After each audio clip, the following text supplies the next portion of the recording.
everybody. I am so happy to see you all here. We have a full house. So I was supposed to introduce Ken. Ken really doesn't need that much of an introduction, but here it goes. Ken Roberts is a Schwartz Professor of Government at Cornell, one of the most important Latin Americanists in the discipline. His work sits at the intersection of political institutions, social movements, populism, and now polarization. Ken is a prolific scholar. He has written 3 books, including his award-winning book, Changing Course in Latin America, Party Systems in the Neoliberal Era, published by Cambridge University Press in 2016. And he has co-edited another 3 books. He has also more articles than I can count. I did try, but I can't. The most recent were published in Government and Opposition, Latin American Politics and Society, and World Politics. Ken has also been a fellow in probably every Center for Comparative Politics or Latin American Studies I know, including our very own Kellogg Institute. He has served as a senior associate dean for the social sciences in Cornell's College of Arts and Sciences, directed both Cornell's Latin American and Caribbean Studies programs and Cornell's Institute for the Social Sciences. Ken's current research focuses on polarization and democracy. As part of this agenda, he has led multiple collective projects, including his work on pathways of democratic backsliding, co-authored with Rachel Betty Riddle, Kenneth M, and Murat Sommer. And today, he will be presenting his forthcoming book, Polarization and Democracy in Latin America, Legacies of the Left Turn, which will be published anytime now? In the spring by the University of Chicago Press. This is a book co-authored with Santiago Anria, who is also at Cornell, that examines the variation in the patterns of polarization in Latin America and how they connect with the negatives of the left turn in the 2000s. Please join me in welcoming.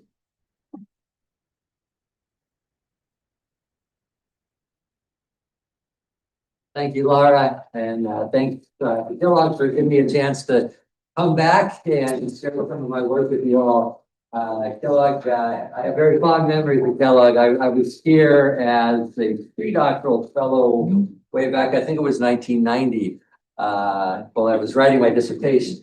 And so I was able to spend a semester here, and it was a delightful place to be for the fall. So it's great to be back. I'm going to try to do the impossible today, which is to try to provide sort of an overview of a book manuscript, and obviously you can't squeeze a whole book into a 30 or 40-minute presentation. But I'll try to talk about some of the main themes that I've been working on with my co-author Santiago Anria, who's a new colleague at Cornell. He and I were working on this project well before he came to Cornell a couple of years ago. But the question of polarization in Latin America has been getting a lot of attention, as it's been getting a lot of attention as we study US politics and European politics and other places in the world. I was part of a co-edited volume, the special issue of Latin American Politics and Society that came out last year on the new polarization in Latin America. And then my book with Santiago, which is scheduled to be published early next year by the University of Chicago Press. This is a book, I have to confess, it didn't start out as a study of polarization. It actually began with Santiago and I. Santiago was really a specialist in Bolivia. I did an important book on the rise of the MAS as a movement-based political party in Bolivia. So he and I were both kind of struggling, trying to make sense of what you might call, I guess, the end of the left turn in Latin America. The political shift to the left that began in the late 90s, early 2000s. And by 2014, 2015, the left turn had begun to turn in the other direction. It was very much on the defensive. But we were trying to grapple with the question of why did the left turn out so badly for the left in much of Latin America, not only in places like Venezuela, where you get the catastrophe of what has happened to the Venezuelan politics with the descent into authoritarianism. But even in places like Brazil and Chile, where you had a much more democratic left that played by the democratic rules of the game for the most part, and did some positive things in terms of social policies. And yet, even in those places, you ended up with severe political defeats for the left by the middle of the second decade, the 21st century. So anyway, it started as a study of why has the left turned out so badly for the left, but then as we were grappling with Latin American politics, after the left turn, we began thinking more seriously about the question of polarization, and we ended up trying to embed this larger story, or to embed the story at the end of the left turn within the larger study of polarization within Latin America. So ultimately, Santiago and I, we address a number of different puzzles in the book, but we end up challenging, I think, a lot of the conventional wisdom in a couple of key places within the book. All right, first of all, we challenge the widespread assumption that polarization is pretty much always driven by political elites. We think that there's also an importance of mass societal and political dynamics, and it's important to understand how the mass politics story connects with the elite politics story, I think, to try to understand polarization. So we push back a little bit against some of the conventional thinking that obviously you have very polarizing political elites, and Hugo Chavez on the left, Bolsonaro, or Past and Milei on the right. So there's no question there are highly polarizing elites who use polarization strategically for their own political agenda. We don't challenge that at all, but we think there are underlying societal pressures at work that are part of the story as well. We also challenge the notion that polarization is somehow unnatural or intrinsically threatening to democracy. We think it certainly can be threatening when key actors abandon democracy's conflict regulating mechanisms in order to further their own interests. So we think that polarization can be threatening to democracy, but we don't think it's intrinsically threatening. We'll talk a little bit more about that today. And then also, we challenge the notion that polarization should be thought of essentially as a cause of democratic backsliding. We think it can be, but we also think that it's also a primary effect of democratic backsliding. So we have to understand polarization, I think, is both a cause and an effect of democratic backsliding. Now, to understand contemporary polarization in the region, clearly we need a historical perspective. Right? There's nothing new for Latin American politics about polarization. We don't have to go too far back in Latin American history to find highly polarized politics. In fact, the puzzle in some ways is that today's polarization we're seeing is hardly a novelty in Latin America. What really was the anomaly was the period of depolarization that took place in the 1980s and the 1990s, the period of the so-called dual transitions to democracy and neoliberalism, the so-called Washington consensus. What you see on the graph, and this is from some of the VDEM data. Thanks, Michael, and everyone who's part of VDEM and putting together the wonderful data sets. But this is comparing Latin America and the world. They're looking at political polarization in Latin America going back all the way to 1900. What you see is that Latin America historically has been above the global average in terms of polarization. But then you see the decline that takes place during the period of the dual transition starting in the 1980s. And Latin America briefly dips below the global average, sort of at the height of the Washington consensus in the 1990s. And then it starts trickling up again about the time that the left turn starts, which is really 1998 with the election of Hugo Chavez. And so you see Latin America's basically returned to the levels of where it was in the 1960s and 1970s. And this is just then the VDEM data for the countries that we cover within our book. We look at Brazil, Bolivia, Chile, Ecuador, Uruguay, Venezuela, Argentina. So this gives the pictures, sort of the graphs, both for social polarization, which is the dotted dash line, and then for political polarization. And what you see in the countries that we're covering here in the book, all of them except Uruguay have a very steep increase in polarization over the last 20 years or so. And so this gives the regional average here. But in the others, you see a pretty significant uptick in political polarization. And typically, the social polarization hasn't been measured as long in the data. But what you see is social polarization, societal polarization tends to be slightly higher than the political. Okay. So what are some of the theoretical and political challenges associated with this new polarization? I think it's important in part because very important and influential scholarship, including work by Scott and Anibal, that has talked about how the ideological moderation within Latin America that took place during the so-called third wave of democratization. There was ideological moderation of what you might think of as depolarization that contributed to democratic stability during the third wave of democratization. But I think the polarization that has ticked up now since 2000 poses a major challenge to the field.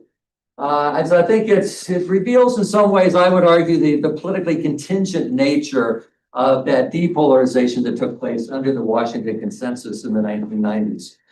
Indeed, I argue that that Washington Consensus was really an elite level technocratic convergence around the neoliberal model. I think its social grounding was always quite limited and quite thin in Latin America. That Washington Consensus, it sustained itself as long as you could insulate democratic competition from popular pressures from below, in part because of the hyperinflationary crises in the 80s and 90s, the weakening and fragmentation of labor unions and other traditional organized popular movements. And ultimately, I think that this technocratic consensus could not really withstand the revival that took place of social protest in a number of countries in the 1990s and the turn of the century, and then in particular the electoral protest. I argue that in much of Latin America, you saw resistance to the neoliberal convergence starting in the social field with mass social protests, but then migrating into the electoral arena. So you got the rise of Hugo Chavez, Evo Morales, Rafael Correa, in countries that had gone through some sort of mass social protest before that. So there's a tendency for mass social protest to migrate into the electoral arena. So ultimately then, this is sort of the origin of the left turn, as it's, with the social dissent migrating eventually into electoral politics with the political shift to the left. All right, so what's driving the new polarization in the region? What really lies behind this? In some ways, you could argue that it started. I was on a panel at DIRTBUS, the Kennedy Center, at Harvard a couple of years ago. We had a workshop and we were all just debating the new polarization, and all the other panelists were quite insistent that it was driven by elite level actors. And as I said before, no question the Bolsonaro Malay caste, that these figures use polarizing discourse strategically. And I think they're deliberately,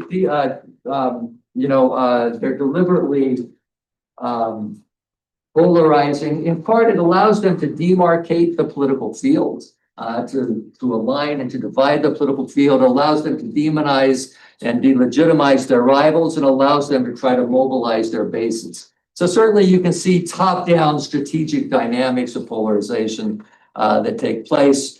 And at first glance, public opinion often seems to reinforce this notion. Public opinion data does not make it look real highly polarized within Latin America. This is just some of the data from Latino Barometer. And what you can see is the number. This is essentially people self-identifying left, center, or right.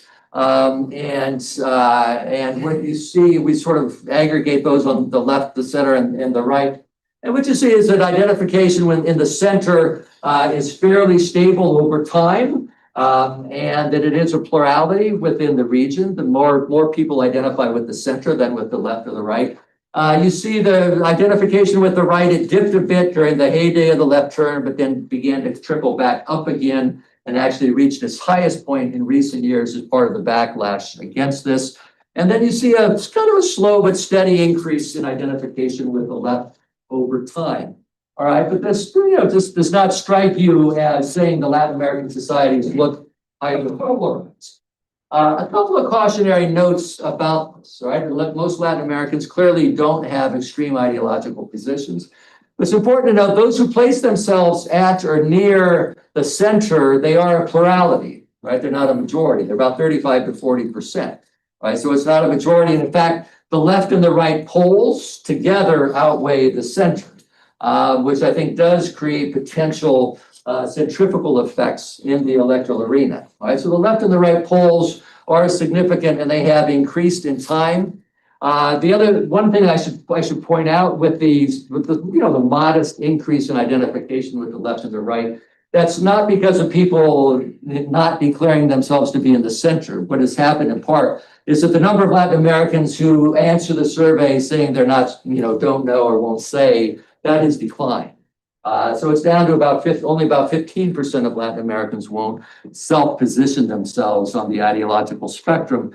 And so ultimately, I argue in my work that there's, that I think the distribution of preferences in the region indicates at least a modest left-right restructuring of the political field that has taken place since the 1990s. And in many respects, I think much of Latin America is approaching what in Chile used to be called the 3/3, where you had a third left, a third right, a third center, or maybe it's more of a 1/3 in the center and 2/4 on the left and the right. But I think much of Latin America has moved towards that kind of basic alignment that what Chileans long talked about. Moreover, importantly, I think in the electoral field, there are strong centrifugal dynamics in much of the region. In particular, there has simply been a dramatic weakening of traditional centrist political parties, right? Parties that try to anchor their party systems historically are in or around the center. So the Christian Democrats in Chile, UCR in Argentina, PSDB in Brazil, AD in Venezuela, MNR in Bolivia. Right, these parties located in or near the center that really were backbones of their party systems have dramatically weakened, if not collapsed, in a number of Latin American countries. And so there's a puzzle here. If you have a plurality of the voters who are located in and around the center, why do we see centrist political parties weakening? So why is it, what is taking place that either the center is so fragmented politically that they can't make it into the second round runoff in the election, or centrist voters are supporting candidates further located to the polls for some reason.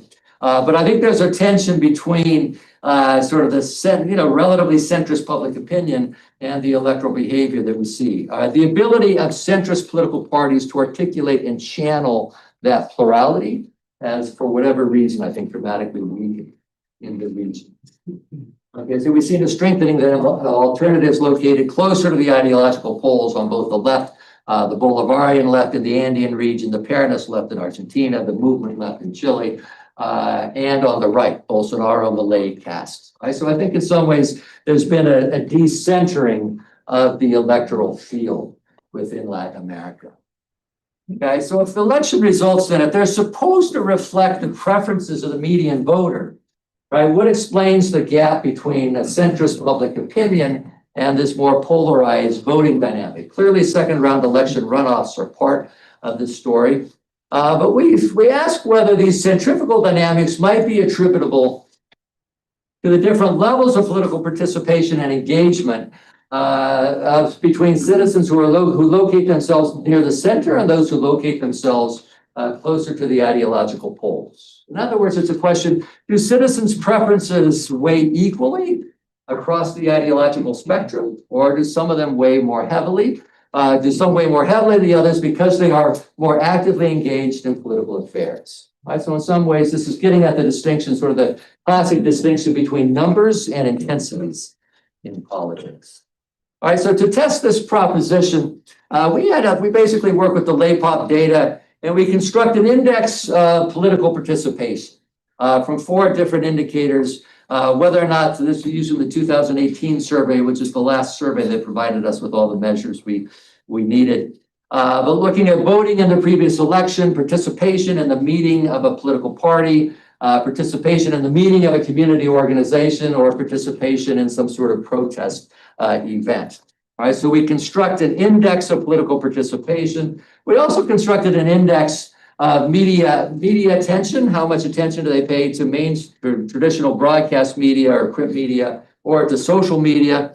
And we used measures of political interest and self-confidence, whether or not people report themselves as being self-confident in their understanding of political affairs. And then we basically run a regress ideological self-placement on these different dependent variables. I'm sure your eyes will glaze over at a bunch of numbers on the screen, but I'll show you in graphical form in a minute, be a little more more comprehensible. But basically, what we're finding is that that those who locate themselves on the left or the right rather than the center are more likely to rank highly on the participation index, also rank more highly in terms of me paying attention to the media, both social media and mainstream media, and also more confidence. They have a higher level of interest in politics, or more self-confident in their ability to understand political affairs, right? So in other words, what it's showing is that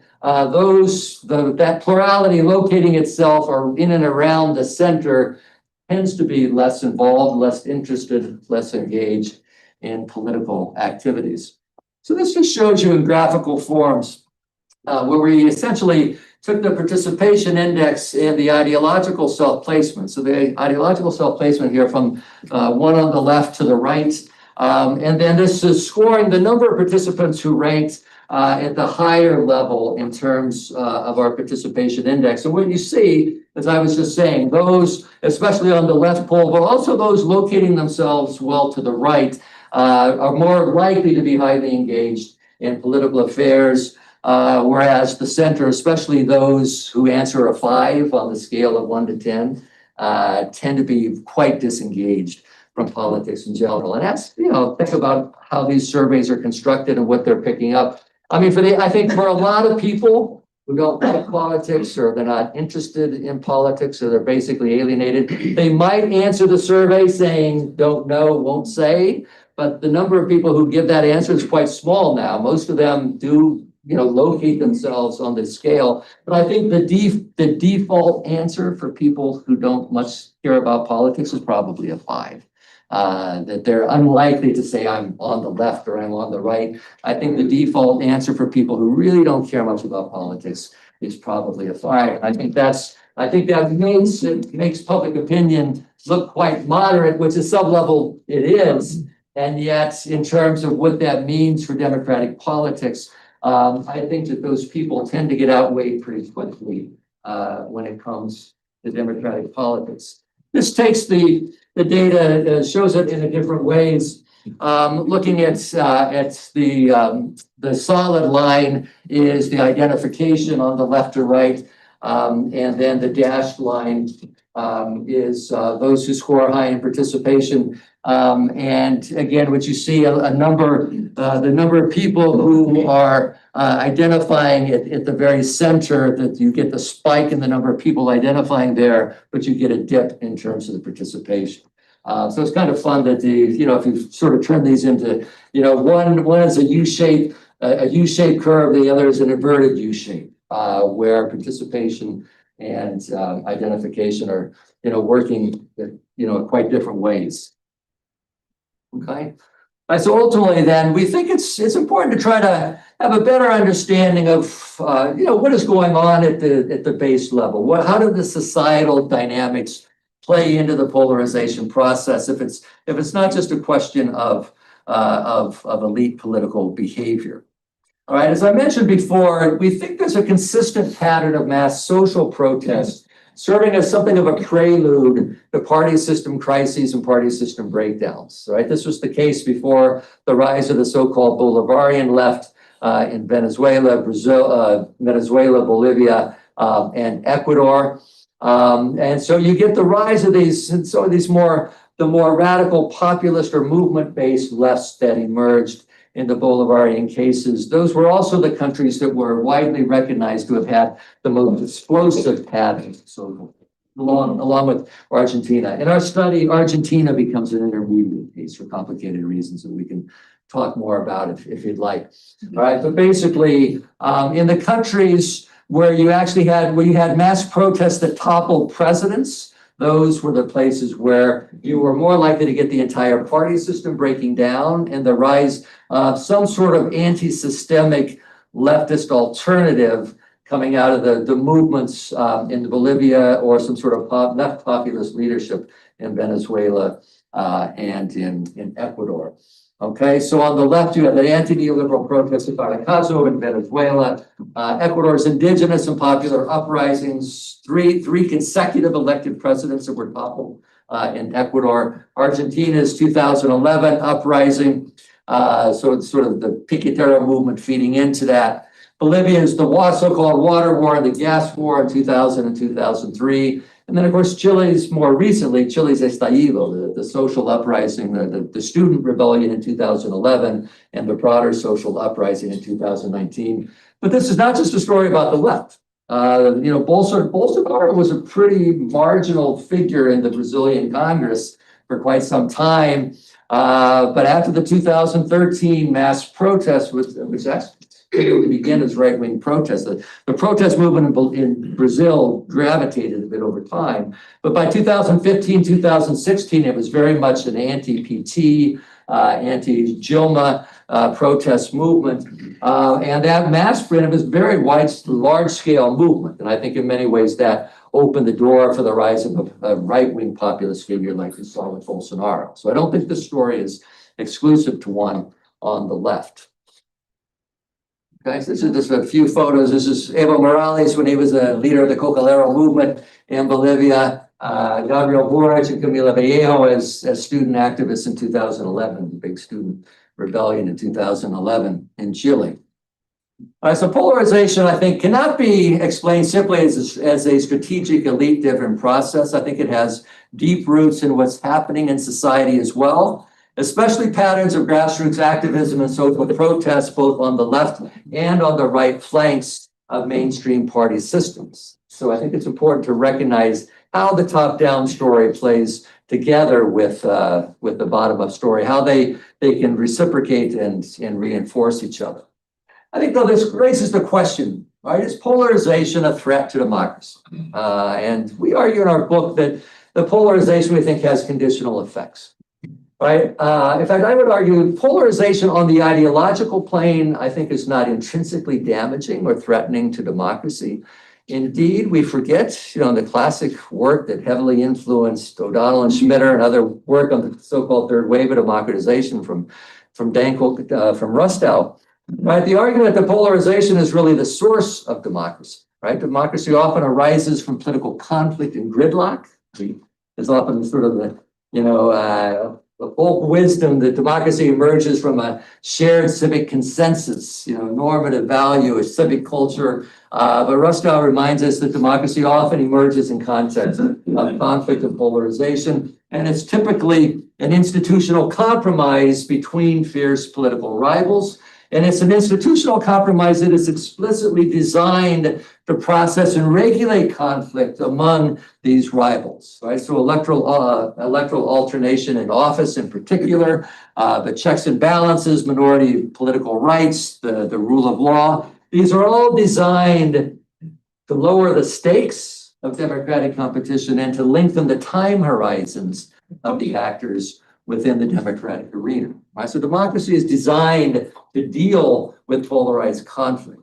And indeed, we forget that depolarization, it's not necessarily something that should be celebrated, I think, in the democratic arena. I think especially in highly unequal settings like those of Latin America, right? When there's a complete absence of depolarization, it may deprive voters of meaningful alternatives in the party system and in the electoral arena, right? I think the neoliberal convergence of the 1990s, I think, was not healthy for party systems in Latin America. I don't think it was really healthy for Latin American democracies. It may have provided short-term stability, but as I said before, I think it was, politically contingent. I think often that that kind of convergence can create apathy and or generalized alienation from the political process. Sherry Berman tells a version of that story in Europe. Some of my earlier work tells that story in Latin America. Also important to remember, conflict and polarization tend to foster stronger party organizations. At least historically, the work of Levitsky and his colleagues and the co-authored work on party building in Latin America, it's really conflict and polarization that lies at the heart of the building of stronger political parties, where you do get them, or at least did get them, historically in Latin America. And I think the absence of polarization tends to normalize existing inequalities and social hierarchies, right? It tends to signify that subaltern groups in society are too weak or too atomized to be able to challenge entrenched hierarchies in the democratic arena. So I think that, the complete absence of polarization is something that it raises certain doubts about the nature of the democratic process. I think some forms of polarization may be essential to deepen democracy and create more inclusionary forms of social citizenship, especially in highly unequal societies such as those in Latin America. After all, how often do elite groups relinquish their privileges without putting up a battle? Right. So when you challenge those privileges, polarization is almost, I think, an inevitable consequence of it. Right. So if polarization is not necessarily bad, when does it become a problem? Because clearly, we don't question that it can become a real problem for democracy. All right, but polarization, it threatens democracy when the actors abandon democracy's conflict regulating processes, right? When institutions are turned into instruments of partisan advantage, right? When they tend to exclude rivals, and this repurposing or weaponization of democratic institutions, as I said before, it is intrinsically polarizing on its own, right? So backsliding, the concentration of powers, it raises the stakes and it shortens the time horizons of democratic competition. It becomes intrinsically polarizing. Recent work, Andrea Schedler, who I'm sure a lot of you know, has done a bit of work on this. I had an article just a couple of years ago, and he reminds us that in the classic sort of, field-defining work by Sartori way back in the 60s and 70s on polarization, the polarization wasn't defined as what we today call affective or simply ideological. Ideological polarization was part of Sartori's story, but it's having anti-systemic actors. Right, actors who did not play by the rules or were suspected by their rivals of not playing by the democratic rules of the game was intrinsic to the polarization story in Sartori's classic work. So Schedler has reminded us of that. I think it's an important reminder. And so ultimately, then, acute polarization, as I said, is often a symptom of democratic backsliding and not simply a cause. All right, so how does this help us understand then the polarization during and after Latin America's left turn? I don't have a whole lot of time to tell the story about how we understand the different lefts in the region, but I'll try to just give a brief overview. Some of the story will be familiar to a lot of you, but we look at the two quite different lefts. We don't wade into I think people don't like the labels, and we're wary of the simple binaries. In fact, we try to avoid essentialist understandings that the left in Venezuela is intrinsically this or the left in Chile is intrinsically that. We see the left in all of these countries coming out of the 60s and 70s and moving into the 80s. We see the left as being internally pluralistic. In all of these countries, you can find the Leninist current, you can find social democratic currents, you can find populist currents, you can find radical democratic grassroots participatory currents. It is all there. It's there in Venezuela, it's there in Chile, it's there in Brazil, and we try to rather than seeing each one of these lefts as somehow intrinsically social democratic or populist, we end up arguing there's a basic distinction between sort of this populist left trajectory and a social democratic left trajectory. So the social democratic, this Chile, Brazil, we do sort of this, Uruguay becomes a third case. We talk a little bit. Sort of the main cases are Brazil and Chile in the social democratic cases, and then Venezuela and Bolivia on the left populist trajectory. We talk a little bit about Ecuador as well, and then we pay a little bit of attention to Uruguay, which clearly belongs to the social democratic category, but has a rather different outcome. Right, but we try to avoid essentializing them, but then we try to understand how is it that their formative experiences, that their historical experiences, and what form these different lefts, especially coming into to the third wave of democratization, how their different formative experiences and the institutional contexts in which they grew and developed and took power, how did that strengthen some of these internal currents over the others and shape the trajectories that they followed? We argue at the end of the day they had different conceptions of democracy, or what we call different democratic imaginaries, right? The populist left, we argue, essentially is working with the democratic imaginary of popular sovereignty. The social democratic left has a democratic imaginary, what we call institutionalized pluralism, right? So rather different understandings of what democracy is about in their particular societies. Each one of those democratic imaginaries, we argue, carries with it certain political vulnerabilities or even defects that come back to haunt the left over time. Right? These vulnerabilities, then we argue, they basically derail projects to try to deepen democracy or create a more inclusive, reformist democracy while staying, fully maintaining and protecting democratic rights and liberties.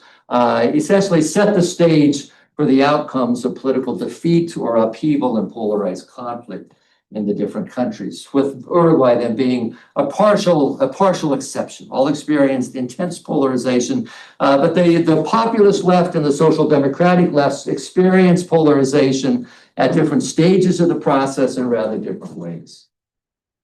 So just to sort of touch on a little bit of this. For the social democratic cases, these were established lefts. Right? These were political parties that had been around and experienced authoritarian political repression. So they knew what it was to experience systematic military repression and then to participate in a democratic transition and to basically become formative actors within the new democratic regimes. Right? These were political parties that had a strong vested interest in the existing democratic regimes and became, they contributed to the building of those regimes. Right? The key actors in transitions, and they basically come to understand democracy as what I call institutionalized pluralism. Having been heavily repressed, they fully value the civil rights and liberties, the freedoms that are attached to liberal democracy. All right, in the institutional context, these parties come to left through very routine alternations in office. They are elected into office, having participated in the democratic arena. They are also countries where more conservative actors implemented neoliberal reforms, so it allowed them to channel at least some of the social discontent with neoliberal models. And ultimately, they access power through routine alternations in power. They also do so with very multi-party coalitions. Uruguay's a little different here. In Uruguay, the Frente Amplio captures a majority in the legislature, so they're able to govern, without having to build broad multi-class alliances with more centrist or even conservative actors, like you get with the PT or with the Chilean socialists. But in Brazil and Chile, they access power as part of multi-party coalitions. These are not leftist governments. Narrowly, properly defined, right? They're center-left, they're broad coalition governments, and there are constraints on what the parties can do with power because of the coalition dynamics. Sort of the process of getting into power is quite different in Bolivia, Venezuela, Ecuador, right? These are not well-established political parties. These are new leftist alternatives. They've not been exposed to systematic military repression. They are forged by the backlash against established democratic regimes and against established political parties as part of the neoliberal. These are all countries where traditional center-left or labor-based parties were part of the neoliberal reform process where they helped to implement it. So there's a backlash against the mainstream political parties that these new lefts are able to channel. So rather than being some of the architects of the democratic regimes, these were lefts that emerged out of a popular backlash against them. And these are new lefts that tend to conceive a democracy as popular sovereignty or popular empowerment. Okay, they win elections in countries where traditional party systems have basically collapsed. So they're able to fill the political vacuum. And they're able to invoke plebiscitary mandates, all right, to try to refound the constitutional orders. And they do so in ways that tend to be pretty polarizing, more so in Venezuela and Ecuador, actually, than in Bolivia. All right, but basically, these are parties that have a vacuum they can fill, and not surprisingly, they're tempted to try to do that in rather autocratic ways. This is just a figure where we played around with Robert Dahl's, his 2 dimensions of polyarchy, and I think if you push them a little bit, we argue that his horizontal axis of inclusiveness is essentially the populist left tends to play on this axis of popular sovereignty, and the social democratic left tends to play on the axis of what Dahl calls contestation or our institutionalized pluralism. Ultimately, then you get these rather different pathways of the left then. The social democratic left, they enter the democratic arena in the 80s, seeking to transform the system Instead, we argue the system transforms the left. And there's a version, I mean, David Samuels and Zuko told a version of the story for Brazil. We think there's a version of it that works for Chile as well. That the left is able to govern, they are able to succeed within the confines of the democratic arena by internalizing the norms of the democratic system in which they operate. And at the end, they tend to trap themselves within the logic of that system. Right, so they thrive by conforming to the rules of the system, adopting its logic, what we call the conformist temptation for the social democratic left, and the autocratic temptation for the populist left. So in Brazil, there's sort of a rent-seeking logic, the corruption scandals that come back to haunt the PT, a succession of corruption scandals. In the Chilean case, basically, the socialists are very good at technocratically managing a neoliberal model. They're not very good at incorporating the social basis of the population into that. And over the long term, you get a mobilization of those social bases outside the Socialist Party, outflanking them to the left. For the populists, lacking strong countervailing forces, they tend to exercise these constitutive powers to refound institutions in very unilateral ways, especially in Venezuela. They do so in ways to concentrate power in the hands of charismatic figures in their ruling parties. And it's what we call the autocratic temptation. Sort of encountering a vacuum that they can fill with hegemonic powers, they tend to exercise that hegemony in pretty autocratic ways. All right, so in Bolivia, you get acute polarization, ultimately the succession crisis with Evo Morales not being willing to step down and designate a succession, and ultimately democratic careening that is taking place. In Venezuela, of course, the dominant political party becomes increasingly entrenched and authoritarian over time. So ultimately then, just to try to wrap it up here, right, the populist left turns, we argue that in the populist cases, the left turn itself was intrinsically polarizing due to the systemic crises that were present at the onset of the left turn, and then the institutional vacuums that were filled by new left populist leaders and movements that basically challenged the entire political establishment. And there's a strong right-wing political backlash from the very beginning in these cases that also, tended to have rather autocratic tendencies. So we argue there's an intrinsic polarization that takes place in those cases. The social democratic left turns. The irony here is that they bent over backwards to avoid polarization. Played by the democratic rules of the game, they built broad multi-party coalitions. They dramatically moderated their programmatic platforms over time to try to avoid polarizing the right. And yet in both cases, you end up with a far right backlash. In the Chilean case, you get an outflanking on both the left and the right. So you get the mass social protest on the left, those sectors who are dissatisfied with the limitations of the left turn, but then you eventually get the populist backlash on the right as well. Okay, and in both cases, the populist backlash, clearly there are new cultural issues and dimensions that are part of the polarization story. It's not just the old polarization on left-right on the economic axis, but there's also a cultural axis that becomes part of that. Obviously, the law and order issue becomes an enormously important part of the story for the right wing in Chile as well. That probably maps onto this axis in one way. Some of the empirical work tells us that these two axes tend to become conflated in Latin America, but at least theoretically, I think they're orthogonal or can be orthogonal, and you do get left populist figures who are on the left economically, but pretty conservative on some of the cultural issues. All right, so you can locate Boric easily on the upper left, and obviously Cast and Malay, Bolsonaro are down here on the lower right. All right, I'm going to try. I won't go into this. This basically just shows that the polarization in the populist cases, sort of the peak polarization comes with the onset of the left turn. In the social democratic cases, the polarization comes a little bit later after the demise of the left turn. So that's just looking at in the presidential elections. Let me just try to wrap it up and conclude here. A couple of the key points we're trying to get across. Right, we say that Latin America after the left turn, is marked by this intensified polarization, even in the countries where the left explicitly tried to avoid it. And I think it's important to keep that point in mind. In the populist cases, polarization was rooted in the logic of a left turn that mobilized popular constituencies against established elites, but they tended to exacerbate autocratic tendencies within the left itself in ways that became highly polarizing.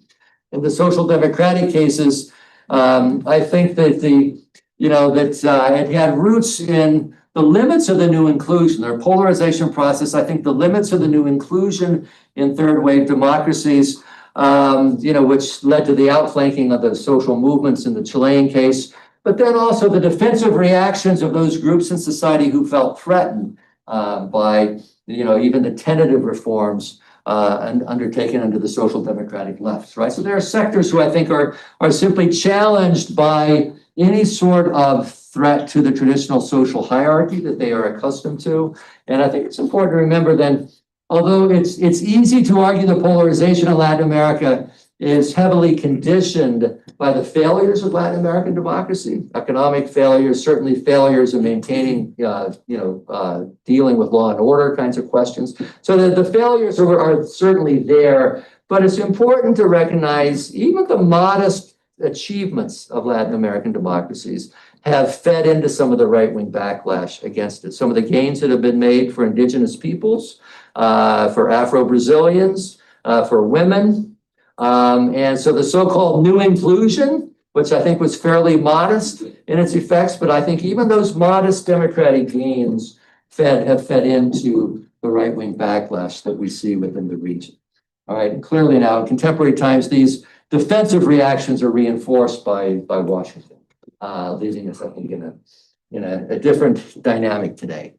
So I'm going to stop there and be very happy to hear any comments or questions you want me to.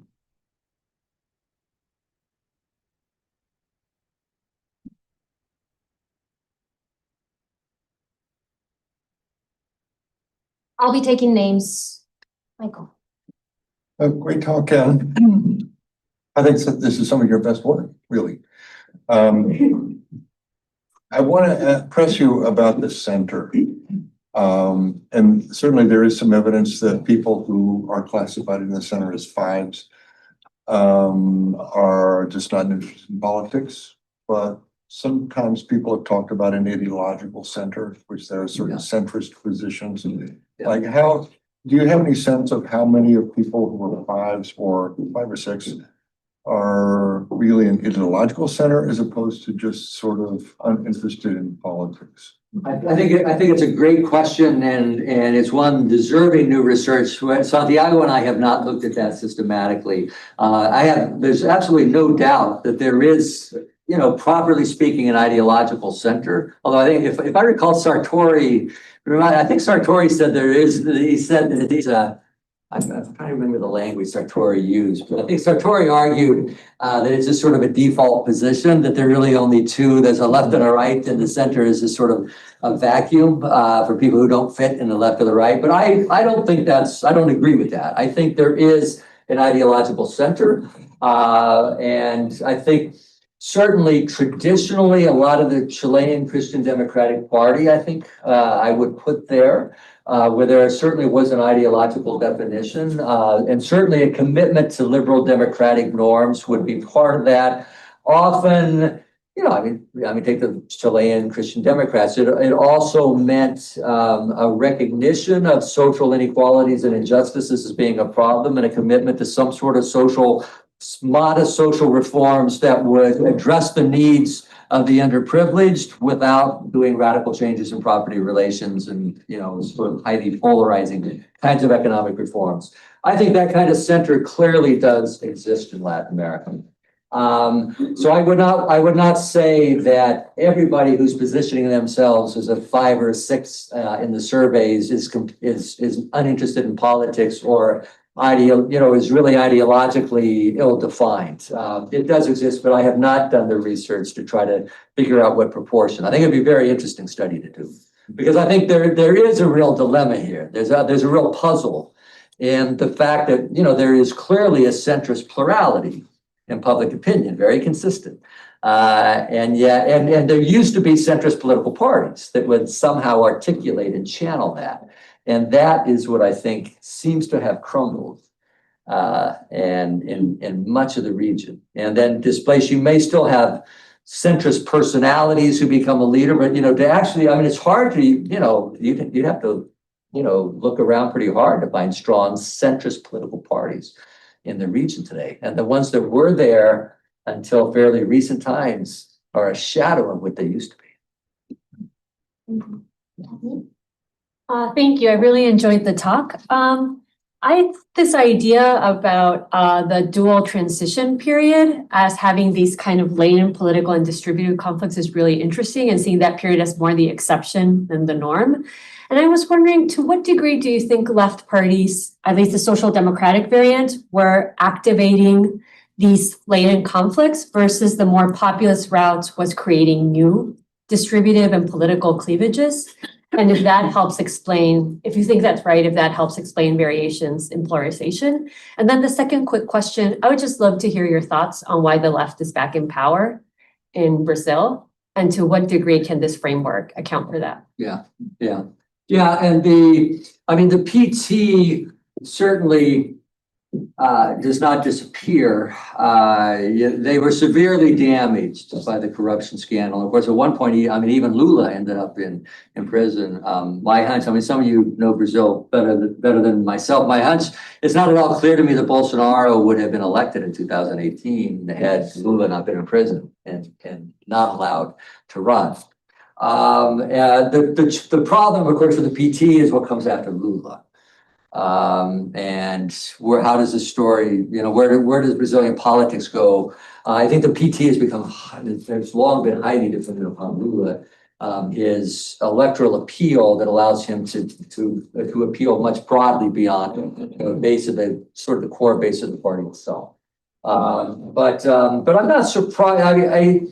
The left, so the argument we're making is that the PT, that this, what we call the conformist temptation, and the PT, played the game. Remember the original slogan of the PT was a new way of doing politics. And it turned out they were really good at the old way of doing politics. They played it really well, but in the end, I think they bore the consequences, and it fed into this right-wing backlash. But it does not lead to the collapse of the PT, and certainly not to Lula as a political figure. And so I think, both Lula, it's striking that Lula barely beat Bolsonaro in the 2022 election. So it's a close race, but was still able to do so.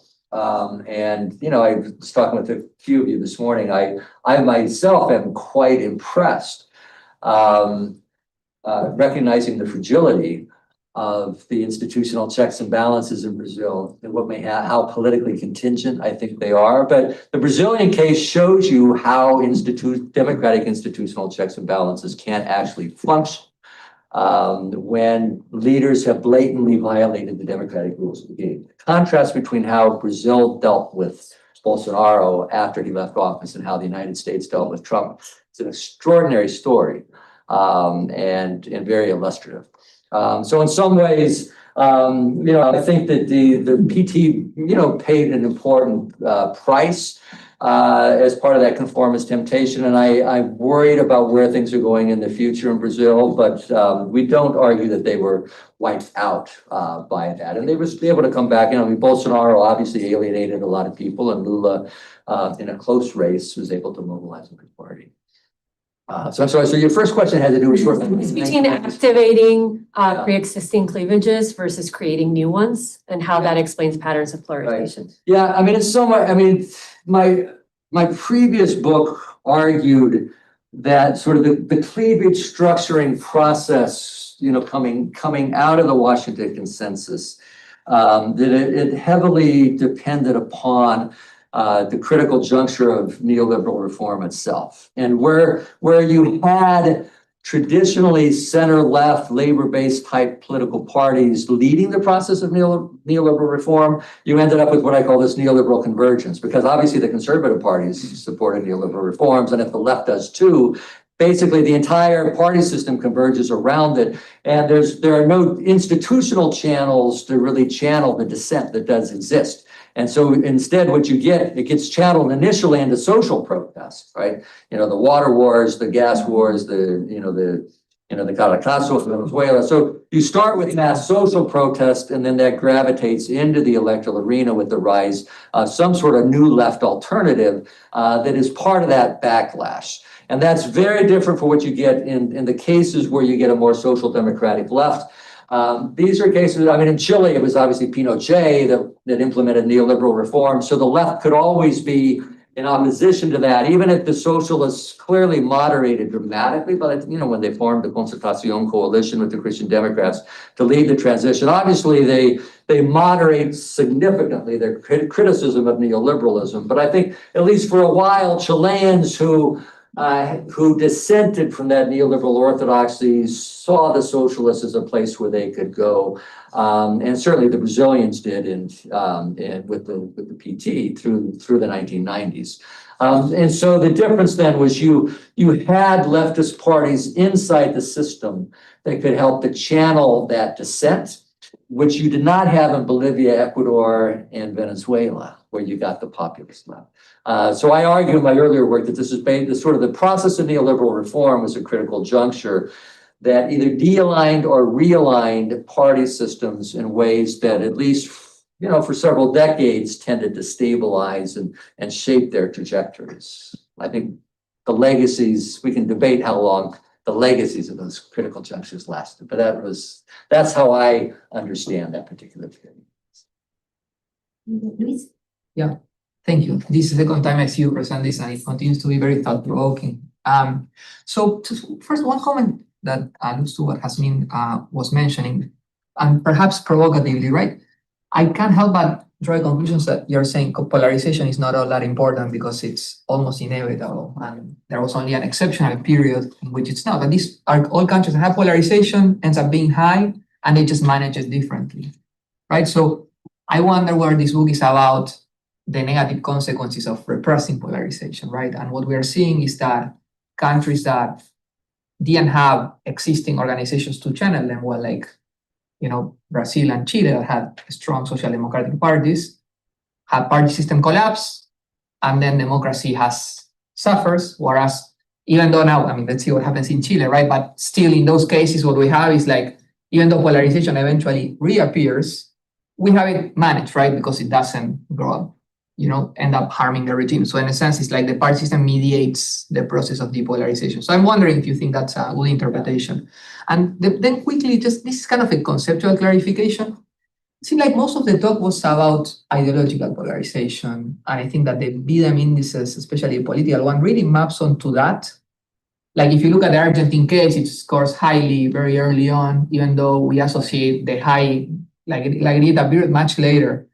So I'm wondering whether you think that this also applies to affective polarization, or is it just a story of ideological polarization? Yeah, no, that's a good question. And the Argentine case is, I think, very interesting. Historic. I would certainly argue that the Argentine case is a good example of how what is really polarizing is not necessarily, certainly ideological polarization can be polarizing, but in Argentina, Peronism and anti-Peronism both span the entire ideological spectrum from the far left to the far right. The divide was Peronist, anti-Peronist, and part of the problem was for the anti-Peronists did not trust the Peronists to play by the democratic rules of the game. It's sort of classic Andrea Schedler or classic Sartori. When you have an actor that is either openly anti-systemic or is suspected of not really playing by the democratic rules of the game, that itself is intensely polarizing. And I think the Argentine case holds that. I remember, I think Hagen and Kaufman in some of their work where they quoted Argentina as being very high for polarization historically, while recognizing that it was not structured left or right. And this is part of why, when I make this argument that there's been an ideological restructuring from left to right of Latin American politics since with the breakdown of the neoliberal convergence in the 90s, Argentina is still Peronist, anti-Peronist. That is the dividing line. But anti-Peronism has gravitated from the Usiere in the center to the pro on the mainstream right to Malay on the far left. So anti-Peronism has continued to gravitate to the right, while Peronism has basically gravitated towards the left. So that same Peronist, anti-Peronist cleavage is now much more structured left to right than what it ever was historically. But that's an example. I think polarization, I think, you know, I think it's a mistake for people to see affective polarization as being entirely different from ideological polarization. I think it is analytically distinct, but it often overlaps. I think it's very, I can assure you the supporters of Kaiser or Cast in Chile, when they look at Jara in Chile, they're on opposite ends ideologically, but I'm pretty sure they don't like each other affectively. All right, so the ideological and the affective polarization clearly can be linked together, even if they are, I think, analytically distinct. I think the American politics literature goes too far in seeing affective polarization as being completely distinct, I think, from ideological polarization. But I think it's very important to keep in mind that that sort of having the presence of anti-democratic actors is often what tends to really feed the polarization process. Because I do not think that ideological polarization itself is really threatening to democracy if the actors use democratic conflict regulating mechanisms to process their conflicts. And the left can do that, the right can do that. The left cannot do that, and the right cannot do it. And the trouble is we're seeing actors, I mean, clearly, you know, Chavismo set an agenda for the left, you know, to push the boundaries of what's acceptable under democracy, and then, of course, you know, eventually become fully authoritarian. And that is, we argue that you know, that the kinds of manipulation of the democratic rules of the game is intrinsically polarizing. We forget Bolivia was actually, you know, they actually refounded the Constitution of Bolivia by democratic means within the constitutional norms of the system. You can criticize some of what Evo Morales did over time, but the actual refounding of the order in Bolivia was done, you know, through proper constitutional channels, whereas in Venezuela and Bolivia, they bypassed the courts and the Congress to be able to do it. And we argue that kind of hegemonic, unilateral, dramatic institutional change that clearly brings about new institutions that benefit the incumbents. That's you know, you can't do that and pretend that it isn't polarizing. So anyway, so we see, you know, the affective, the ideological, and the institutional dimensions of polarization. Thank you, Ken. Super interesting. Yeah, excellent work. Just maybe one question and then a comment on which I would love your response. So the question is, in your story, right, it seems like the left is the political side that really sets the agenda and determines the outcomes. That's what you really focus on very centrally. And I just wonder, you know, am I correct in reading that as your interpretation? And then why focus mostly on the left? And then the comment is, I wonder, I think that to my mind, you understate some of the democratic deepening that the left promoted in Brazil and Chile. And some of I think there were some very profound transformations. They have partly to do some of these are in the social realm. Yeah. Huge reductions of poverty in both countries. And although the Chilean case is often interpreted as, you know, dramatic growth without a reduction in inequality, that's flat out false, according to the data I've seen. You know, these are both cases of huge decreases in inequality, at least for an extended time. I completely agree with your take about Chile. You know, it's very purposefully depolarizing. certainly until 2006. But I'm not sure that's true of the second Bachelet government, which I think tried to take on a much, more of a leftist tone. And I don't think that's so true of Brazil either, the PT, right? I mean, it really very frontally challenged the traditional oligarchic machines in the Northeast and the Amazon. And the social policies that the PT implemented were very transforming for Brazil. So this is maybe not a big part of your book, but to me, the transformations that the center left pushed in both of these countries were pretty profound. Yeah, and we don't give as much attention to that in the book as I would like to. I mean, we recognize it, and I agree with you that there were significant reforms that that were attempted and carried out in those countries, and in part, as part of why we argue that it is the so-called new inclusion that's we have to understand at least part of the right-wing backlash is the response of sectors in Brazil and Chile and other parts of Latin America that are pushing back against efforts to modest redistribution or efforts to raise to strengthen citizenship rights on the parts of indigenous peoples or the rights of women. And so there are, I think this is the dilemma. I think at the end of the day, I think that there are significant blocks of citizens in the United States or Latin America, just about anywhere. There are a lot of people who will answer a survey as being democratic, people who think of themselves as being democratic. And they're basically comfortable with democracy as long as democracy reproduces the social order that they're accustomed to.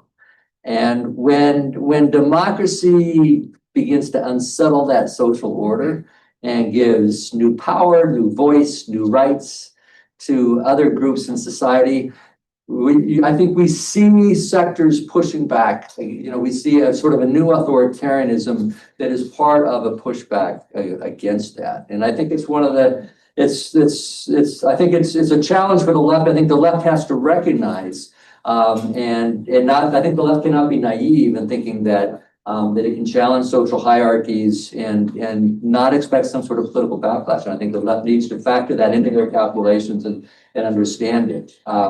Yeah, but I think there were significant reforms that were done in Brazil and Chile, but what's interesting is they were not enough. Certainly, they were not enough in Chile to really incorporate these new popular constituencies that were, especially the student movement. And even I think one of the reasons why the second Bachelet was trying to push the edges a little bit further was in part because there was clearly social pressure from the bases, and she even brought the Communist Party into the coalition.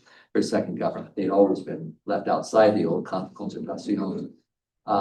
So yeah, there were, I think there were genuine reforms, but I think it's the fact that there were genuine reforms as part of this new inclusion is part of why you get right-wing sectors pushing back so virulently and why the cultural dimensions of that become so important, right? The politicization of gender and women's rights, politicization of LGBTQ, of indigenous rights. And so this is why I have to have those two different axes to be able to conceptualize them, because I think they are analytically distinct, even if they tend to get mapped, even if the sort of the realities of politics tend to map them together. But I think the cultural dimensions of this polarization are very severe. Your other question about sort of the thing, I don't want to downplay the role of the right in Latin American politics and conservative sectors, and certainly in shaping politics. It just happens that, my career, I've ended up studying, in part because I've always been at this intersection of social movements and political parties, and I like that intersection, and so it lends itself to studying parties of the left. But I do think there are a number of part of what's interesting where you get these strong popular movements and that become really the center, sort of the focal point of the party system. I mean, the PT, the PT is only what, a quarter of you would know better than I, of the Brazilian, political loyalties or something. I mean, it's a relatively small party. If they have Lula, they can, amplify, and yet the PT is the focal point of the Brazilian party system. I mean, maybe that's changing now with sort of a convergence around Bolsonarismo. But you get that in a lot of places where, you have, like Samuels and Zuko talk about, you're PT or you're anti-PT, or in Argentina, you're Peronist or you're anti-Peronist, and what anti-Peronism or what anti-PT looks like, how it's configured and organized is quite fluid over time. And yet the fulcrum of the party system often becomes the party that has historically played a key role in mobilizing popular constituencies. And so that's why I'm drawn to the study of populist and or leftist political parties, in part because I think they often do become systemic fulcrums, which is not to say that they're the only significant actor. And I don't want to, I think somewhere in the book we say something about Latin America returning to its traditional place of conservative governance. I mean, historically, that has been the norm in Latin America. So I don't want to downplay, the role of conservative actors in the political process. Thank you. Jessica. Hi, thank you so much for your talk. Very interesting topic. So I guess I have two comments / questions. So you started your presentation by saying that one of the things that you're challenged is the idea that political elites are the sole drivers of polarization, right? Uh-huh. And I agree with that. I think that public opinion and elites' behavior is totally connected, be it for the sake of re-election or otherwise. But I was thinking about two dynamics that I've been thinking and seeing and reading on average on elite behavior that seems to tell a story somewhat different from the data, the public data that you showed on public opinion, I believe from the Latino Barometer, which is from the public, you see a center that is more or less constant. We have a decrease in, I don't know, I'm not positioning myself, and a slightly increase in both right and both left. That seems somewhat balanced, right? However, what I see and what I've been reading and seeing in political elites is, in one hand, some parties on the center, I'm not talking about new parties, like traditional parties. Take for instance Brazil. We have been seeing these parties like slowly going more to the right in their positionings, right? So how do you reconciliate, for instance, we have like a constant last center positioning on the public, while the parties that are actually center are, well, every time less and less center and more right? And then I think that related to that is also like, for instance, you're talking about like what anti-Peronist what it meant and how it was fluid and changing over time from like a center to a center right to an extreme right with Milei. And I think that we can tell a similar story for Brazil with the antipetismo, right? It seems to me that what we are seeing is what one could call like an asymmetric polarization, because I don't see the left going to extreme left, but we do see the right going to an extreme right, right? But when you look at the public data, we see left and right kind of increasing in similar weight. So how do you reconcile this? No, I think those are very good points, and I agree that we probably don't give enough attention in the book to the asymmetrical patterns that you do see in some cases, and even in a case, I mean, the Chilean case becomes really interesting because you do get a more radical new left coming out of the movements, and yet when Boric gets into power, he's not much different than the Chilean socialists, and of course, that in part becomes a reflection of the real politics, the market constraints, the institutional constraints, and as I said, one of the advantages of the Frente Amplio in Uruguay is not notably more radical than the PT or the socialists. Maybe a little, probably a little more ambitious reforms. But the FA in Uruguay had legislative majorities, so they didn't have to water down quite as much. But they also maintained stronger grassroots participatory mechanisms within the party itself in ways that that when the party had to compromise, that it tended to incorporate the bases into the discussion of doing that. I think it helped to keep the party leadership more accountable. In Chile, the party leadership, the notion of the party leadership being accountable to the grassroots is I think a very different story in the Chilean case. But I think in terms of the asymmetric polarization, there's what's striking, Brazil, the anti-PT has gone, from the PSDB, to the traditional liberal parties, whatever, and the far right Bolsonarismo.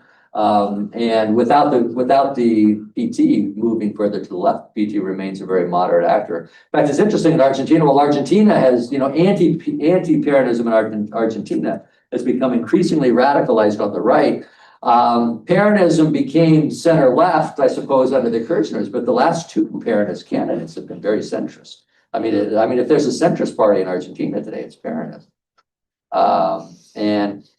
So ultimately, there may well be an asymmetric dynamic, much like there is in the United States. And I think it's recognized in the United States, but it doesn't get as much attention as it should. The trouble, and conceptually, I think we need to differentiate between polarization, which means this, whereas radicalization means this. And I think what we're seeing in a lot of places is a radicalization of the right. Be like this. The radicalization of the right, rather than properly speaking polarization. It's polarization to the extent that the gap between these guys and these guys grows, but it's not polarization because both sides moving to the polls. That's a different story. And so I think you're absolutely right that there's an asymmetric dynamic to this. And part of this is reflecting, we are in a new global political moment where we are seeing the rise of new right-wing actors whose willingness to play by democratic rules of the game is very much, in doubt in the United States and Brazil. And we'll see what was likely in Chile coming up, in Argentina and other places. Thank you. So I think they're about to cut me out. So what I'm gonna do, if that's okay with Ken, is I'm gonna collect the remaining questions and I'll let you have the last one. Okay. Sounds good. Right. So I'm gonna start with Alejandro. Yeah, thank you. Very interesting talk. I think that my question is pretty similar to Scott's question. I was wondering if this story has to do more with the collapse of the party system and also the ideological vacuum and ineffective governments more than something that has to do with the left per se. And I was thinking about the missing cases, probably in this sample that you are taking from Latin America, where other countries have experienced like similar situation, like for instance, El Salvador with Bukele or Mexico with López Obrador. And I was also thinking in the case of Bolivia in the recent elections, where there was a lot of disappointment with the regime, but it wasn't something that has to do with the variables that you were saying, but more of the government as a whole. And you have like a new political entrepreneur that took advantage of this ideological vacuum and the ineffectiveness of the government and now won the last election. So I would like to know what is your take on other cases across Latin America where we have seen like similar situations and the presence of the similar variables, but they are not necessarily governments coming from the left. Mm-hmm. Thank you. Okay. I believe Anne was next. So thanks, Ken. I love the talk. I was wondering about the relationship between anti-partisanship and polarization. Yeah. And not just anti-patismo, which is like one, but Right. more generalized, it's like, the que se vayan todos, throw them all out, which it seems that if you've got left and right political opinion and then centrism in the middle, anti-partisanship and centrism are not they're not ideologically the same thing. So I think looking at distinguishing between them is important. So like in Brazil, you jump to 2015, 2016, but if you go to 2013, the emergence of that initial wave of protest, it was an ideological jumble, and it was very much, no party represents me. It was generalized, Right. anarchist, generalized anti-partisan sentiment, Yeah. and that was brought, very purposefully by right-wing actors and think tanks and things over towards anti-patismo. Right. And by the time we got to 2014 and 2015, the polarization had just amplified. And you can see similar dynamics actually in Argentina, of the appropriation of the generalized anti-partisanship, bringing it towards polarization. So when Bolsonaro runs for president, his slogan is, "My party is Brazil," which was a slogan of 2013, a direct slogan that came out of the generalized anti-partisanship in 2013. So thinking work more specifically about anti-partisanship and its role in polarization. Okay. Yeah, just briefly, what I find fascinating, and you mentioned this briefly, right, after kind of the demise of the centrist parties, that there's no entry really of a new centrist party. And from the European experience, what we see is the emergence of these common sense parties that claim to transcend these left-right polarization dimensions, right? And so, it's striking to me that apparently in Latin America, this is not really what's happening here, as opposed to maybe Europe. And I just, would love to hear more about why that may be the case. Is it the institutions that prevent them from entering the political race, or is it just kind of that there's no demand for those parties to merge? Someone. Thank you. Very quickly, I don't see what Venezuela is doing here. It's a very different system for a long time, and I think it doesn't have a place in this book. Number two, look at Spain, France, Germany. A lot of these things are going on out in other places as well. And then when it comes to specific Chile, you say 2/3. That has been said a long time, but no, the right has 40%, the center has about 35%, and left has 25%. So let's keep that in mind. Let's look at changes that you haven't included or considered. One is the fact that the Chilean electoral system has obligatory voting. And you're supposed to vote but in this case, there's also the possibility of voting if you're a legal resident for 5 years in Chile. That means that the electorate has increased by about roughly 500,000 people who are not Chilean, don't have a sort of experience of getting political transmission from their parents. And that has changed the electorate to some extent. The second important point is the absolute collapse of the perception of the Catholic Church, given the pedophile scandals and so on. And that has affected the Christian Democratic Party. The other thing is that there's a new use of primaries. That didn't occur before, ever. The parties used to appoint the candidates. And this time, there are the use of primaries, and the voting system in those primaries has been really detrimental to the whole system. And the final point is that Chile has increased enormously its equality with the universal pension system, the universal access to health. But one of the things that has most impacted the Chilean public is the perception of the increase in crime. And perceptions of increasing crime will always pull an electorate to the right. Okay, you have the last word to all of these questions, and I have doubts. We could take another hour. This is some great questions. First, let me talk about sort of the question of where party system breakdown plays into this, and then the anti-partisanship, which I think is an important part. And what's interesting is I think anti-partisanship can be ideologically all over the map, and often is. And the question arises, is that sort of a new dividing line in politics that cuts across the traditional ideological boundaries and creates a gap between the establishment of la casta politica, whatever it is, and the people. Of course, that's sort of a classic populist framing, is that we are you, the people. But what's interesting is, but I think that anti-partisanship can be articulated in ways that do not locate left or right. I mean, I've been having this dialogue with Juan Pablo Luna for a while in Chile. I mean, Juan Pablo challenges the notion that Chile has become polarized. So even though you've got an election between a communist and the far right, you're making it into the second round. But he says that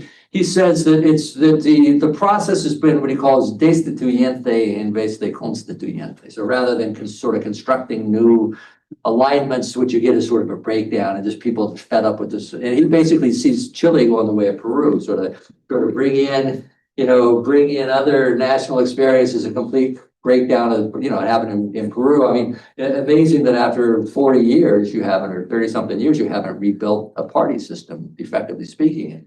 And I think Peru shows us what democracy may look like without political parties. And so it's easy to be critical of political parties, and we should be, but the absence of political parties, I think, creates real problems for democracy. But to come into the question of anti-partisanship, I think it can get channeled by the left. But that's what Chavez did very effectively, as what Rafael Correa did very effectively on the left, was to say, they're all, que se vayan todos, they're all corrupt. This is la casta politica, and I represent you, the people. And so they played that anti-partisan discourse very effectively on the left, but you see it without question happening today. Milei has done that. Bolsonaro has done that. So it is not exclusive to the left, neither is populism exclusive to the left. These are very malleable political expressions. The question of it, I think, we include Venezuela in the book because it becomes sort of the, if you want to understand the autocratic temptation for the populist left in Latin America, I think Venezuela still becomes an important case. It is also important for understanding why the left turn itself took places in contexts that made some left turns intrinsically polarizing. And whereas the polarization of Brazil and Chile comes way down the road, whereas in Venezuela, it was part of the DNA of the left turn itself, was it emerged from a highly polarizing setting, and Chavismo was an expression of that. So anyway, that's why we included it in the book. We could have written the book without it, but I completely agree that there's a lot of polarization. There's polarization taking place in a lot of different countries. I think it's something we should be worried about. If you're, as I said, although I don't think polarization is intrinsically anti-democratic, but obviously we are seeing polarization, occurring in part because actors are not committing to the democratic rules of the game in a lot of places. So I do think that's an important part of the contemporary global dynamic, and I think it is very closely tied to the fact that that we see democracy on the defensive and in retreat in much of the world. I don't agree with Little and Meng and the people who argue that that nothing has changed, or that democracy is not in retreat. I'm deeply worried about where we stand with contemporary democracy. Chile, I agree. You made a number of good points about Chile that I don't disagree with. It may not be the 3/3. Some, it evolves a bit over time. One may be a little bit larger, and others may be a little bit lower than a third. But sort of the notion that public opinion, or that the political order is sort of naturally divided into a left, center, and right, all three of which have significant enough electoral support to engage in democratic politics. And that's a different kind of political order than a political order that has a center left party and a center right party, and that's all you got. In fact, a lot of places that may have that. In fact, public opinion may show a 3/3 kinds of structure. But I disagree with Sartori's notion that the center is just doesn't really exist. I think the center does exist, but I think certainly a right exists and a left exists. So when I think of sort of natural political structuring of orders, I tend to think in terms of 3/3, just because I do believe those are real political positions with genuine ideological anchors. and foundations. How those 3/3, I think this is part of the challenge we're seeing, how those 3/3 structure party competition is much more variable. So you may get a situation like contemporary Chile where the centrist third, and we forget, I mean, the Christian Democrats were the dominant political party in the democratic transition, but they basically, there's not much there. And what's striking is they haven't been replaced. And this is part of the sort of comes back to the question of party system breakdowns. What we're seeing in Latin America is when party systems break down, or when one side of the cleavage structure breaks down, it doesn't necessarily recompose. I mean, Peru's gone. I was there in '89 when it all sort of crumbled, in '90 when Fujimori was elected. But you see, anti-Chavismo, anti-MAS in Bolivia, the conservative sectors in Ecuador. What you're seeing is that to the extent that there's a fulcrum of the system, it tends to be the popular-based sort of left alternative, but the center and the right tend to be very organically fluid. So that if they need a leader, there are moments when they can congeal around a figure, or what looks like, I remember when we were talking about, you finally constructed a real right-wing political party in Argentina with the PRO after generations of not having a party, and then, now the PRO is just in the backseat of Malay, and so, but rebuilding parties, once they've broken down, has proven to be an enormous challenge. Well, thank you, Ken, so much, and everybody else for sticking until now.